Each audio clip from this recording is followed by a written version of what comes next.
ఏమండి ఓయ్ విన్నారా?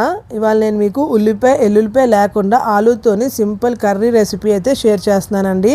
దీనికోసం నేను ఆలూని బాయిల్ చేసి ఇలా మ్యాష్ చేసుకొని సైడ్ పెట్టుకున్నాను.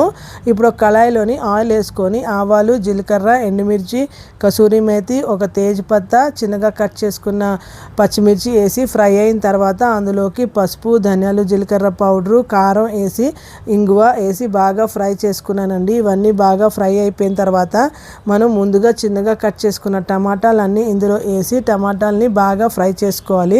టమాటా బాగా ఫ్రై అయిపోయిన తర్వాత మనం ముందుగా బాయిల్ చేసుకున్న ఆలూని ఇందులో వేసుకొని బాగా మిక్స్ చేసుకొని వాటర్ వేసుకొని అందులో ఉప్పు ఇంకా గరం మసాలా వేసి ఒక 5 మినిట్స్ బాయిల్ చేసుకుంటే కర్రీ అయితే రెడీ అయిపోతుందండి.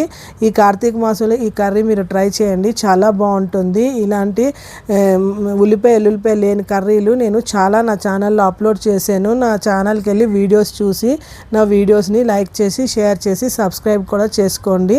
అలాగే ఈ కూరలు మీరు ఇంట్లో ట్రై చేసి ఎలా ఉందో నాకు కామెంట్ చేసి చెప్పండి.